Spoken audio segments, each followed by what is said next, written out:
നമസ്കാരം.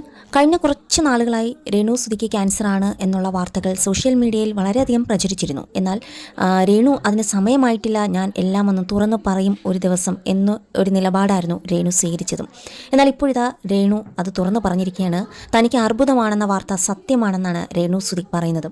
Cancer 3rd stage ആണെന്നും ഹൃദയത്തിൻ്റെ മസിലിലേക്കും ശ്വാസകോശത്തിലേക്കും വ്യാപിച്ചുവെന്നും അവസ്ഥ വളരെ മോശമാണെന്നും താരം തുറന്നു പറയുകയാണ്.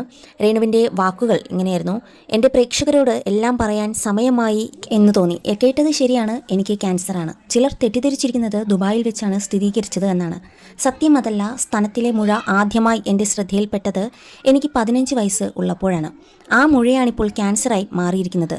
അന്ന് ഞാൻ മുഴ കാര്യമായി എടുത്തില്ല. മുഴയ്ക്ക് നിറവ്യത്യാസം വന്നപ്പോഴും ഞാൻ കാര്യമാക്കിയില്ല. വീട്ടിലും ഞാനത് തുറന്നു പറഞ്ഞില്ല.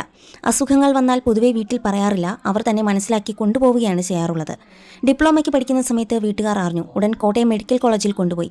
16 വർഷം മുമ്പ് നടന്ന കാര്യമാണ്. ബയോപ്സിയും ചെയ്തു. ശേഷം ഡോക്ടർ പറഞ്ഞത് ഇപ്പോൾ വലിയ പ്രശ്നമില്ല എന്നായിരുന്നു. പക്ഷേ ഭാവിയിൽ ക്യാൻസർ ആകുമെന്ന് ഡോക്ടർ അന്നേ പറഞ്ഞിരുന്നു. ആ സമയത്ത് അപ്പൻഡിക്സിൻ്റെ ഓപ്പറേഷൻ എനിക്ക് കഴിഞ്ഞതേ ഉണ്ടായിരുന്നുള്ളൂ. ആ ഒരു പേടി മൂലം മുഴ എടുത്തു കളയണം എന്ന കാര്യം ഞാൻ വീട്ടിൽ പറഞ്ഞില്ല. സൂചി കുത്തുന്നത് പോലും ഇപ്പോഴും എനിക്ക് പേടിയാണ്. ഓപ്പറേഷൻ ഭയമായിരുന്നു. സുധിച്ചേട്ടൻ മരിച്ച് കുറേ നാൾ കഴിഞ്ഞപ്പോൾ സ്തനത്തിൻ്റെ ആകൃതിയിൽ വ്യത്യാസം വന്നതായി തോന്നി. ഡോക്ടറെ കാണിച്ചു. അദ്ദേഹത്തിനും സംശയം തോന്നി. സ്കാൻ ചെയ്തു. ഞാൻ ഒറ്റയ്ക്കാണ് പോയത്. സ്കാനിങ്ങിന് ശേഷം മാമോഗ്രാം ചെയ്തു. വേദനയില്ലാത്ത മുഴയായതുകൊണ്ടാണ് ഞാൻ ഇതിനെപ്പറ്റി അധികം ചിന്തിക്കാതിരുന്നത്. അതാണ് ഞാൻ ചെയ്ത തെറ്റ്. മാമോഗ്രാമിന് ശേഷം ബയോപ്സി എടുത്തു. അതിൽ ക്യാൻസറാണെന്ന് വ്യക്തമായി. അത് കേട്ടപ്പോൾ വല്ലാത്തൊരവസ്ഥയിലായി ഞാൻ. കരയാൻ പോലും കഴിഞ്ഞില്ല. പക്ഷെ ഞാൻ വീട്ടിൽ ആരോടും പറഞ്ഞില്ല. അവർ വിഷമിക്കും. എൻ്റെ മാനേജർ കരിഷ്മയാണ് പെരുമാറ്റത്തിലെ വ്യത്യാസം കണ്ട് കാര്യങ്ങൾ എന്നോട് ചോദിച്ചറിഞ്ഞത്. അവളാണ് എൻ്റെ ചേച്ചിയുടെ അസുഖ വിവരം അറിയിച്ചതും. ശേഷം പരമല ആശുപത്രിയിൽ പെറ്റ് സ്കാൻ എടുക്കാൻ പോയി. അവിടെ വെച്ചാണ് എൻ്റെ അസുഖ വിവരം ലീക്കായത്. വീട്ടിലറിഞ്ഞാൽ അവൻ ഷൂട്ടിന് വിടില്ല. ചികിത്സിക്കാൻ എനിക്ക് പണം ആവശ്യമാണ്. അതാണ് വീട്ടിൽ അറിയിക്കാതിരുന്നത്. കോട്ടയം മെഡിക്കൽ കോളേജിലാണ് പിന്നീട് കാണിച്ചത്. അവിടെ വെച്ചും നിരവധി പരിശോധനകളും സ്കാനിങ്ങും നടത്തി.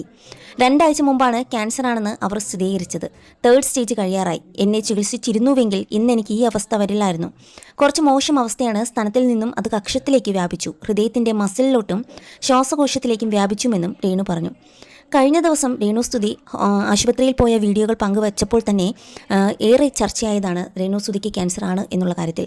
അതുപോലെ കഴിഞ്ഞ ദിവസം ബിഷപ്പ് നോബൽ ഫിലിപ്പ് അച്ഛനും തൻ്റെ വീട്ടിൽ വന്ന് രേണുവിന് പ്രത്യേക പ്രാർത്ഥനകൾ നടത്തിയതും, അതുപോലെ ഫിറോസ് ഇക്ക തനിക്ക് വേണ്ടി പ്രാർത്ഥിക്കണം, അവൾ കടന്നു പോകുന്നത് വലിയൊരു രോഗവുമായി പോരാടുകയാണ് എന്നുള്ള വാക്കുകൾ പുറത്തു വന്നപ്പോൾ തന്നെ രേണുവിന് ക്യാൻസറാണെന്ന് എല്ലാവരും ഉറപ്പിച്ചിരുന്നു. എന്നിരുന്നാലും എത്രയും പെട്ടെന്ന് തന്നെ രേണുവിന് സുഖമാവട്ടെ എന്ന് തന്നെയാണ് സോഷ്യൽ മീഡിയയിൽ ആരാധകർ കുറിക്കുന്നതും.